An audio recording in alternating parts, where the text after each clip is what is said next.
As we get towards another election, more and more talk about potential reforms to our democracy. We've seen a lot of plans. One that has not cropped up in a lot of presidential plans, but that certainly deserves your attention is ranked choice voting, which we've talked about multiple times on the show. We're gonna go more in depth today, talk about what ranked choice voting is, what it could potentially do for our democracy, and who is working to promote it right now. And to help us with that, we're joined by Emily Risch, Acting Communications Director for FairVote. Welcome to the show. Hi, thanks for having me. Thank you for joining us. So for those who may not know, and I think unfortunately a lot of Americans don't have a good idea of what ranked choice voting actually is, what is it? Yeah, so ranked choice voting allows you to rank your candidates in order of choice, just like the name.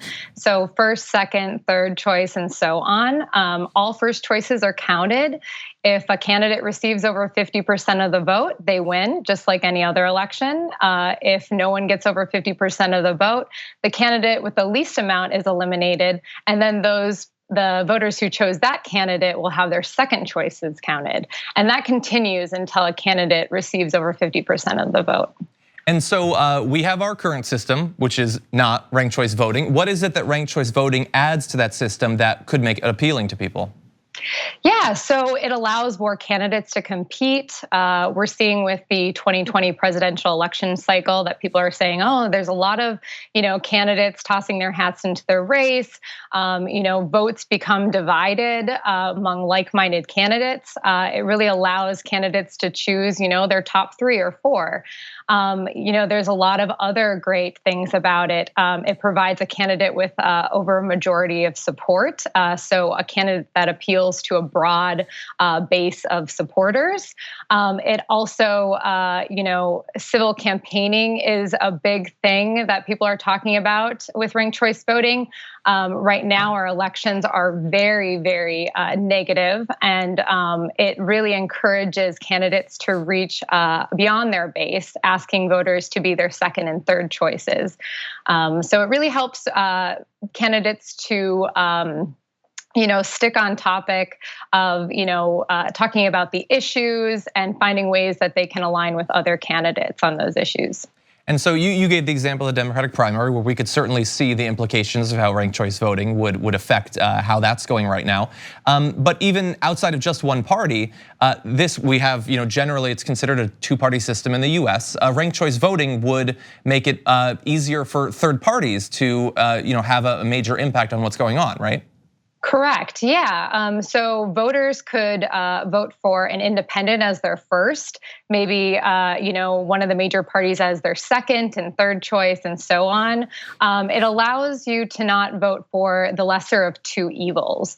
That's the conversation that people have talked a lot about, is that in our current election cycle, you have to I have to choose between the Democrats or the Republicans. It really allows for third parties, independents, and other candidates to come into the race and be a part of the conversation and the elections. Right now, we're seeing a lot of discouragement of that.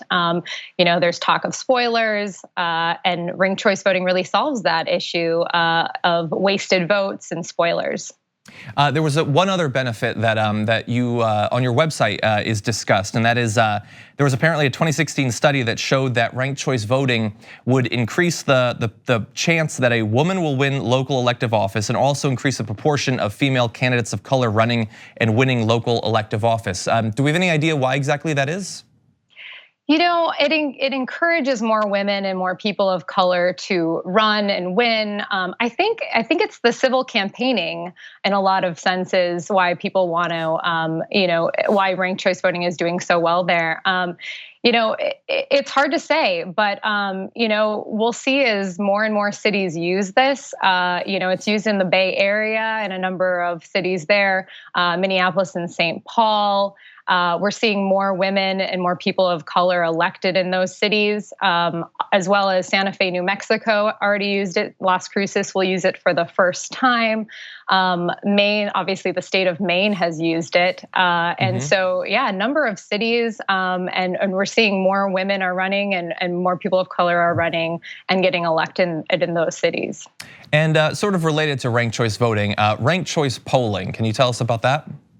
Yeah, so we have a YouGov poll that we recently released in early September ahead of that debate, and it showed that that voters who took the poll ranked up to 5 choices. About 85% of them ranked up to 5 choices. So people, that told us that people like to rank their choices, fully express themselves. And so actually in our poll, Warren came out in top on the final round. Biden, up until the final round, was ahead, and then Bernie supporters ended up supporting Warren, and so it just kind of shows that Warren has appealed to the base of at least the 1,000 people that we polled. But it's really exciting these times, and the presidential elections, with all the candidates who have tossed their hats in the race, have just it's allowed people to bring different platforms, to the national conversation. And so I think that's a good thing. I think competition is good. I think that it's better for democracy. Ranked choice voting really allows for that. Well, very interesting. Thank you for providing that information. I think we are going to hear more about it in the near future. And we really appreciate your work, Emily. Thank you so much.